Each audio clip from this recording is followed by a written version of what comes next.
요한복음 17장 17절에서 26절까지 말씀 제가 봉독하겠습니다. 그들을 진리로 거룩하게 하옵소서. 아버지의 말씀은 진리니이다. 아버지께서 나를 세상에 보내신 것 같이 나도 그들을 세상에 보내었고 또 그들을 위하여 내가 나를 거룩하게 하오니 이는 그들도 진리로 거룩함을 얻게 하려 함이니이다. 내가 비옵는 것은 이 사람들만 위함이 아니요 또 그들의 말로 말미암아 나를 믿는 사람들도 위함이니 아버지여, 아버지께서 내 안에 내가 아버지 안에 있는 것 같이 그들도 다 하나가 되어 우리 안에 있게 하사 세상으로 아버지께서 나를 보내신 것을 믿게 하옵소서. 내게 주신 영광을 내가 그들에게 주었사오니 이는 우리가 하나가 된 것 같이 그들도 하나가 되게 하려 함이니이다. 곧 내가 그들 안에 있고 아버지께서 내 안에 계시어 그들로 온전함을 이루어 하나가 되게 하려 함은 아버지께서 나를 보내신 것과 또 나를 사랑하심 같이 그들도 사랑하신 것을 세상으로 알게 하려 함이로소이다. 아버지여, 내게 주신 자도 나 있는 곳에 나와 함께 있어 아버지께서 창세전부터 나를 사랑하심으로 내게 주신 나의 영광을 그들로 보게 하시기를 원하옵나이다. 의로우신 아버지여, 세상이 아버지를 알지 못하여도 나는 아버지를 알았사옵고 그들도 아버지께서 나를 보내신 줄 알았사옵나이다. 내가 아버지의 이름을 그들에게 알게 하였고 또 알게 하리니 이는 나를 사랑하신 사랑이 그들 안에 있고 나도 그들 안에 있게 하려 함이니이다. 아멘. 제가 본문의 말씀을 가지고 승리하는 교회의 세 가지 무기, 승리하는 교회의 세 가지 무기라는 제목으로 함께 하나님 말씀을 상고해 보고자 합니다. 오늘 새벽에 요한복음 17장의 전반부를 살펴봤는데요. 십자가를 앞두신 우리 예수님께서 이제 기도를 드리시는 장면을 살펴보았습니다. 세 가지의 기도를 드리시는 것을 우리가 좀 살펴봤는데, 자신을 십자가 제단에 온전히 내어드리는 봉헌 기도를 드리셨고, 또 홀로 남겨질 그 제자들을 악으로부터 지켜달라는 중보 기도를 하셨고, 또 그리고 우리를 통해 멸망해가는 저 세상을 살리시려는 축복 기도를 하셨습니다. 특히나 주님은 사랑하는 제자들을 고난 없는 온실이나 눈물 없는 천국으로 당장 데려가 달라는 그런 피하는 기도, 회피하는 기도를 하지 않으셨습니다. 17장 15절 말씀처럼 내가 비옵는 것은 그들을 세상에서 데려가시기를 위함이 아니요 다만 악에 빠지지 않게 보존하시기를 위함이니이다. 예수님은 우리를 거칠고 험한 이 세상 가운데에 그냥 그대로 남겨두셨습니다. 사단의 유혹과 또 세상의 가치관이 우리를 넘어뜨리려 하는 이 상황 가운데서 주님은 왜 우리를 굳이 남겨두셨습니까? 그것은 우리가 환난을 피해서 도망치는 것이 아니라 오히려 그 악을 이겨내고 멸망을 향해 나아가는 세상을 십자가의 사랑으로 살려내려는 그런 거룩한 축복의 통로로 서게 하기 위함이었습니다. 자, 그러면 우리가 그렇게 새벽에 함께 말씀을 나누었다면 이제 우리가 질문해야 될 것이 있습니다. 우리는 어떻게 세상을 이길 수 있는가 하는 겁니다. 세상은 호락호락하지 않습니다. 세상의 유혹은 너무나 달콤하고 세상의 핍박과 환난은 때때로 우리를 넘어지게 하고 쓰러지게 할 만큼 강력합니다. 이 거대한 세상 앞에서 나는 절대로 죄 짓지 않겠노라고 아무리 결심하고 다짐한다고 해서 우리가 세상을 이길 수 있을까요? 나의 의지나 나의 지혜, 나의 결단력만 가지고 저 사단의 권세를 우리가 이길 수 있을까요? 우리는 수없이 다짐하고 맹세하지만 결국 내 힘과 의지로는 이 세상을 이길 수가 없다라는 한계만을 우리는 매번 확인하게 됩니다. 그래서 주님은 오늘 본문 이 요한복음 17장의 후반부를 통해서 이 세상에 남겨진 우리들, 곧 세상 가운데 남겨질 교회가 반드시 붙들어야 될 세 가지 무기를 하나님께 간구하고 계십니다. 주님은 맨몸으로 우리를 그냥 이 땅에 내버려 두시는 것이 아니라 세상을 능히 이기고도 남을 무기를 우리를 위해 준비하신 거예요.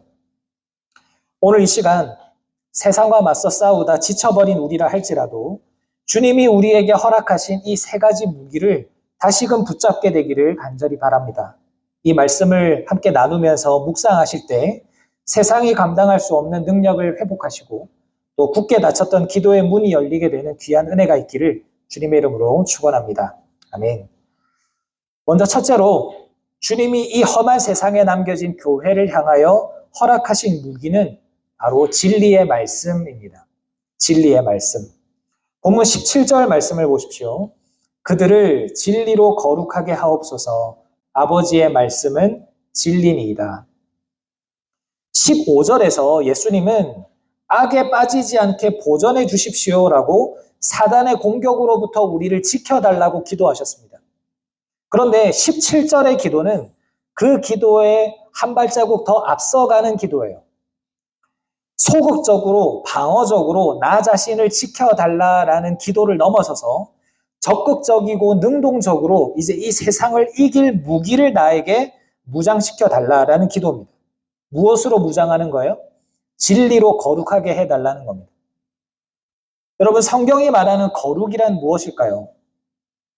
흔히 우리가 거룩이라고 하면 세상과 떨어져서 한적하고 조용한 산 속에 들어가서 금식하면서 늘 기도만 하고 하루 종일 성경만 읽으면서 세상과는 무관한 삶을 사는 것을 상상하지만 주님이 우리에게 요구하시는 거룩은 그런 것이 아닙니다. 세상 한가운데서 똑같이 다른 사람들과 이 땅을 디디면서 살아가지만 세상의 가치관과 타협하지 않고 하나님의 말씀의 방식으로 구별되게 살아가는 것. 썩어가는 세상 속에서 소금의 역할을 감당하는 것. 하나님의 성품을 드러내며 사는 것. 이런 것이 거룩이라는 겁니다. 그런데 우리가 정말 거룩한가요?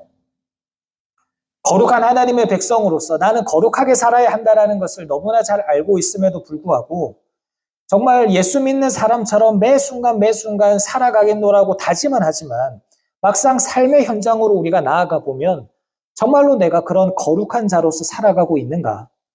다른 사람들과 구별된 자로서 살아가고 있는가 하는 것입니다. 나에게 손해를 가져다 주는 사람 앞에서 그냥 욱하는 본성이 튀어나오고 남들이 편법을 쓰려고 할 때 나 혼자 정직하게 살면 바보가 될 것 같으니까 적당히 눈치 보면서 타협하고 여전히 이기적으로 나 자신의 유익만을 위해서 살아가는 모습. 이런 세상과 다를 바 없는 모습이 우리에게서 불쑥불쑥 나타나는 것을 경험하게 됩니다. 그래서 예수님이 뭐라고 간구하시냐면 그들을 진리로 거룩하게 해주십시오. 아버지의 말씀은 진리니이다. 우리가 세상과 구별된 삶을 살아갈 수 있는 비결은 내 의지를 따라 그렇게 살아가는 것이 아니라 오직 변하지 않는 진리가 되시는 하나님의 말씀을 붙드는 길뿐인 겁니다. 여러분, 우리가 살아가는 이 밴쿠버라고 하는 환경을 한번 생각을 해보십시오. 얼마나 세속적인지, 하나님 없이도 내 힘과 내 돈으로 얼마든지 잘 살아갈 수 있다라는 인본주의적인 가치관이 뿌리 깊게 자리를 잡고 있고 또 온갖 신들이 다양하게 있고 온갖 우상을 섬기는 사람들로 가득해서 정말 모두가 각자의 생각대로, 각자의 방법대로, 각자의 가치대로 내 길이 옳다, 내 삶의 방식이 옳다라고 주장하며 살아갑니다. 이런 영적인 전쟁터 한복판에서 우리가 하나님의 말씀으로 무장하지 않은 채 그냥 맨몸으로 버티면서 살아가겠다라는 것은 교만이에요. 제가 우리 성도님들과 리딩 지저스 이 프로그램을 통해서 성경 읽기를 계속 하자라고 권하는 이유, 그리고 삶 공부를 통해서 성경을 같이 배워가자라고 권하는 이유가 바로 여기에 있습니다.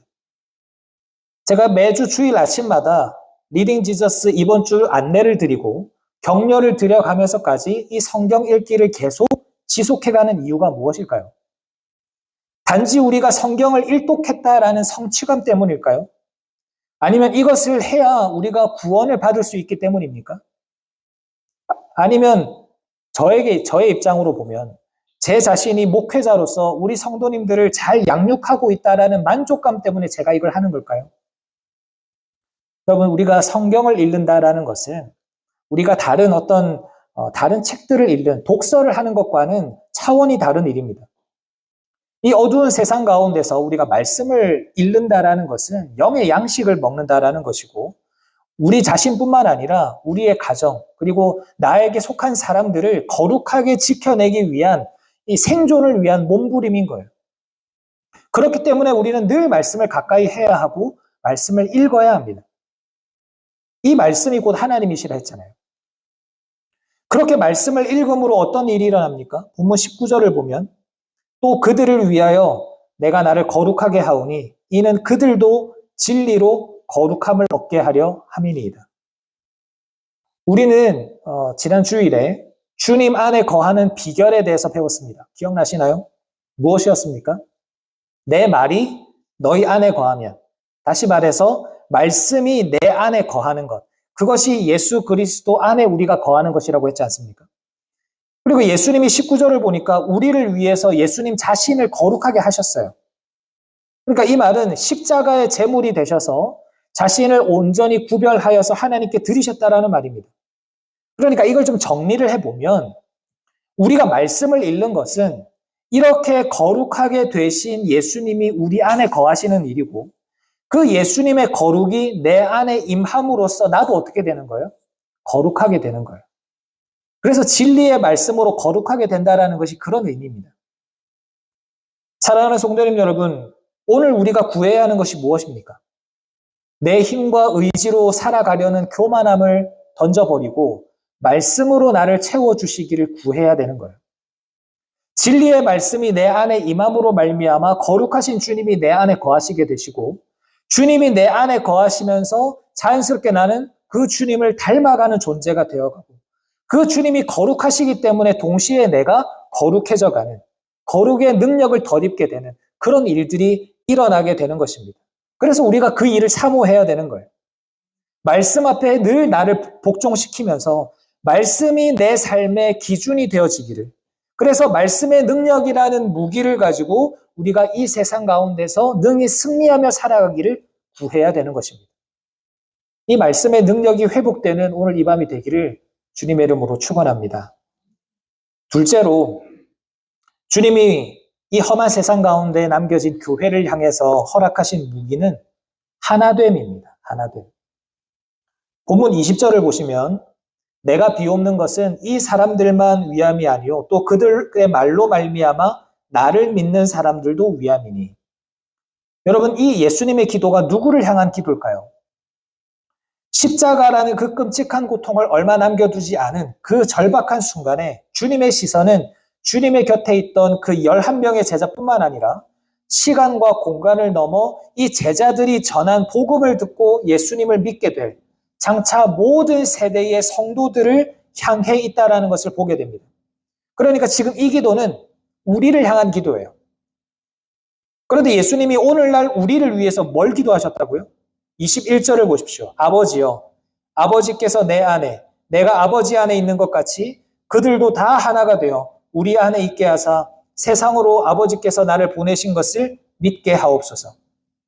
주님이 우리를 염두에 두시면서 기도하신 것은 무엇이었냐면 우리가 하나 되는 것이었습니다. 여기서 하나됨이라고 하는 것은 그냥 단순히 우리끼리 모여서 같이 즐겁게 식사하고 어디 좋은 곳에 등산도 가고 그러면서 다툼 없이 친하게 지내는 그런 하나됨을 말하는 것이 아닙니다. 예수님이 말씀하신 하나됨의 기준이 무엇입니까? 아버지께서 예수님 안에, 예수님이 아버지 안에 계시는 것 같이. 다시 말해서 삼위 하나님의 연합이 하나됨의 기준이라는 거예요. 요한복음을 보면 삼위 하나님의 연합에 대해서 설명하는 부분들이 나오는데 그 부분들을 요약을 해보면 어떻게 설명할 수 있냐면 완전한 자기 비움이에요. 그리고 상대를 향한 내어줌으로 설명을 합니다. 예수님을 보십시오. 예수님은 하나님이시죠. 하지만 단 한 번도 자신의 능력을 과시하거나 자신의 뜻을 고집하지 않으셨습니다. 요한복음 5장을 보면 예수님이 뭐라고 말씀하셨냐면 나는 스스로 아무것도 할 수 없다 라고 말씀하시고 나는 나의 뜻대로 하려 하지 않고 나를 보내신 이의 뜻대로 하려 한다라고 말씀하셨어요. 이렇게 철저하게 나를 낮추면서 성부 하나님의 뜻에 순종하셨고 그 성부 하나님의 영광을 추구하셨습니다. 그런데 반대로 성부 하나님은 어떠셨나요? 자신의 모든 권세와 권한을 성자 예수님께 아낌없이 내어주셨어요. 그리고 십자가를 지고 가장 낮아진 그 아들을 빌립보서 2장 표현처럼 지극히 높이시고 모든 무릎을 그 예수의 이름에 꿇게 하셨어요. 이처럼 성부 하나님과 성자 예수님의 연합은 서로가 서로를 높여주기 위해서 자신을 비워내는 연합이에요. 그러니까 참 기적 같고 신비로운 사랑의 연합인 거죠. 그러면 이런 연합이 오늘날 우리 교회 안에 어떻게 나타나야 합니까? 여러분, 우리가 하나됨을 이루려면요, 진리의 문제가 아니라면 교회에서 어떤 일을 결정하려고 할 때 내 생각과 내 경험이 옳아 보인다 할지라도 그 사람을 세워주기 위해 기꺼이 내 주장도 꺾을 줄 알아야 합니다. 진리의 문제가 아니라면. 상대방의 의견이 조금 부족해 보이더라도 그 사람을 빛나게 해주기 위해서 내가 때로는 뒤에서 묵묵하게 섬길 수 있어야 합니다. 내 권리와 내 자존심을 앞세우면서 나를 높이려 하고 나를 드러내려 하는 것이 아니라 아들이 아버지를 높이고 아버지가 아들을 영화롭게 하신 것처럼 나를 통해서 다른 사람이 영광을 받고 인정을 받고 높임을 받을 수 있도록 기꺼이 나를 내어주는 관계. 이것이 하나됨의 관계예요. 그런데 왜 주님이 우리가 하나 되기를 원하실까요? 그 이유가 21절 하반절과 23절 하반절에 나옵니다. 21절 하반절을 보면 세상으로 아버지께서 나를 보내신 것을 믿게 하옵소서. 23절 하반절을 보면 아버지께서 나를 보내신 것과 또 나를 사랑하신 같이 그들도 사랑하신 것을 세상으로 알게 하려 함이로소이다. 여러분, 우리가 살아가는 이 세상은요, 철저히 자기중심적입니다. 자신의 이익과 유익을 따라 살아요. 내가 살기 위해서 남을 짓밟고 일어서야 되고 내 이익을 지키기 위해서 목소리를 높여야 하는 것이 바로 이 세상입니다. 그런 세상 사람들은 우리 교회를 향해서 건물이 어떤가, 프로그램이 어떤가, 그런 것을 보지 않습니다. 세상은 무엇을 봅니까? 우리의 관계를 봅니다. 저 사람들은, 저 교회 다니는 사람들은, 저 예수를 믿는 사람들은 뭐 때문에 자기 이익을 저렇게 포기하면서까지 서로를 챙겨줄 수 있는가? 저 사람들은 무엇 때문에 어떻게 자기가 돋보일 기회를 양보하면서까지 남을 높여줄 수 있는가? 저 사람들은 어떻게 저렇게까지 살 수 있는가? 이런 삼위일체 하나님의 사랑의 연합이 우리 가운데 나타나는 것을 볼 때 그 사람들이 뭐라고 느끼는 거예요? 아, 저들 가운데 뭔가 특별한 것이 있구나. 저들 안에 진짜 예수가 살아계시는구나 하면서 우리를 통해서 하나님을 보는 거예요. 우리의 하나됨이 세상의 그 자기중심적인 가치관들을 다 무너뜨리면서 그들 가운데 참된 빛을 비추게 하는 겁니다. 사랑하는 여러분, 우리가 입술로는 하나님을 사랑한다 말하고 주님을 믿는다 하면서도 교회 안에서조차, 우리 가정 안에서조차 내 자존심을 꺾지 못하고 또 내 자존심을 지키기 위해서 다른 사람들에게 상처를 주면서 살아왔다면 우리는 이 시간 그 교만한 마음을 회개해야 합니다. 삼위 하나님께서 그렇게 사랑하시면서 그렇게 연합하시는 것처럼 주님, 나도 나를 낮추며 다른 사람을 높여주는 그런 진짜 사랑을 하게 하여 주시옵소서. 하나됨을 통해서 우리 교회가 하나님을 드러내게 하여 주시옵소서. 이런 기도가 우리에게 회복되어져야 된다는 것입니다. 우리의 하나됨을 통해서 이 세상을 능히 이기는 우리 모두가 되시기를 주님의 이름으로 축원합니다. 아멘. 마지막으로 주님이 우리 교회를 향하여 허락하신 무기는 하늘 소망입니다. 하늘 소망. 본문 24절을 함께 읽어보겠습니다. 24절입니다. 시작. 아버지여, 내게 주신 자도 나 있는 곳에 나와 함께 있어 내게 주신 나의 영광을 그들로 보게 하시기를. 예수님의 이 마지막 기도는 이 땅에서의 거룩함과 또 하나됨을 넘어서 마침내 우리가 이르게 될 영원한 종말론적인 목적지를 향하고 있습니다. 주님의 가장 깊은 갈망, 가장 궁극적인 소원이 있다면 무엇이겠습니까? 바로 예수님께서 사랑하는 우리가 마침내 주님 계신 그 천국에 이르러서 창세 전부터 성자 예수님께서 누리셨던 그 찬란한 영광을 눈으로 보고 우리도 누리게 하는 것. 그게 예수님의 소망이셨어요. 이것을 신학적인 용어로 하면 영화, glorification이라고 합니다. 영화. 하나님의 영광은요, 구약시대에는 대속죄일날 대제사장 한 사람이 1년에 단 한 차례 지성소 안으로 들어가서 두려움 속에서나마 희미하게 경험한 것이 하나님의 영광이었습니다. 왜냐하면 하나님의 영광을 보는 순간 사람은 죽기 때문이에요. 그래서 희미하게밖에 볼 수 없었습니다. 물론 우리는 예수 그리스도께서 죽으심으로 그 휘장을 찢으시고 하나님의 지성소로 들어갈 담력을 얻기는 했지만 그럼에도 육신을 입고 있는 이 땅에서는 기록된 말씀을 통해서 마치 거울을 보듯이 희미하게 하나님의 영광을 경험하게 됩니다. 그러나 마침내 우리가 이 육신의 장막을 벗는 날, 주님이 다시 오시는 그날은 모든 덮개가 사라지고 저 하나님 나라에서 그 하나님의 찬란한 영광을 얼굴과 얼굴을 맞대어 보게 될 것입니다.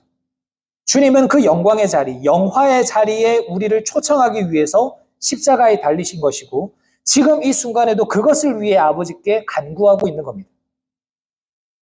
사랑하는 성도님 여러분, 이러한 하늘 소망, 우리가 영화롭게 된다라는 이 하늘 소망이 왜 우리에게 중요합니까?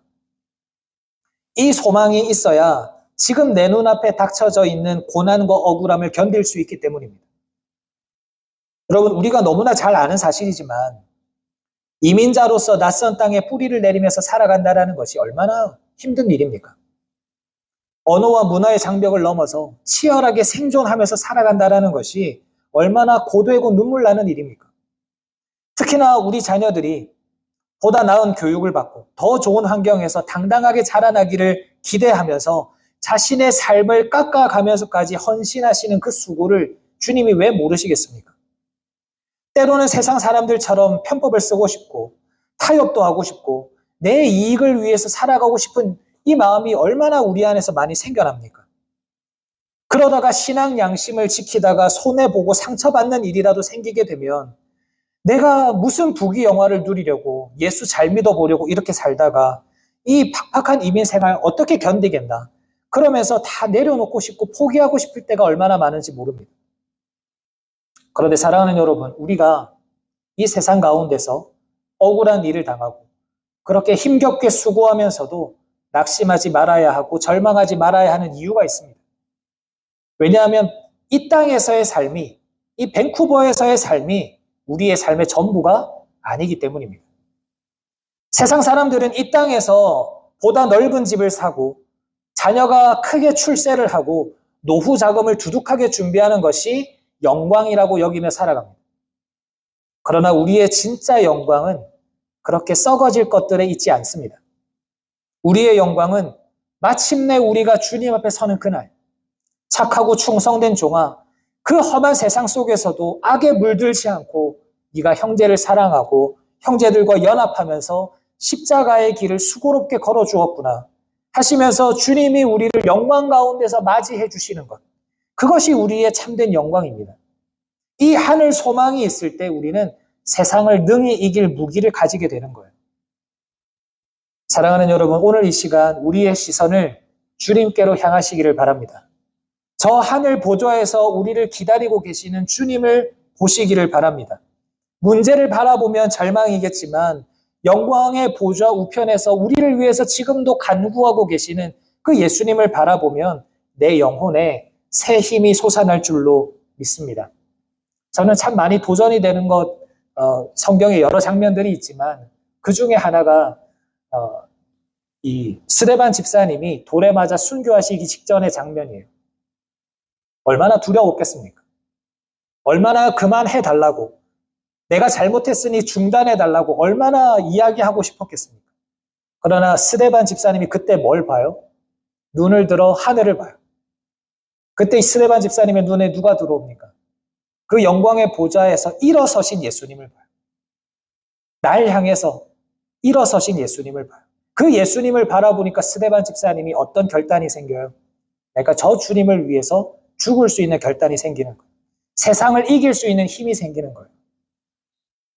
마침내 우리에게 주어질 그 영광스러운 하늘 소망을 바라보면서 고단한 현실과 이 세상의 유혹을 넉넉히 이기는 우리 모두가 되시기를 주님의 이름으로 축원합니다.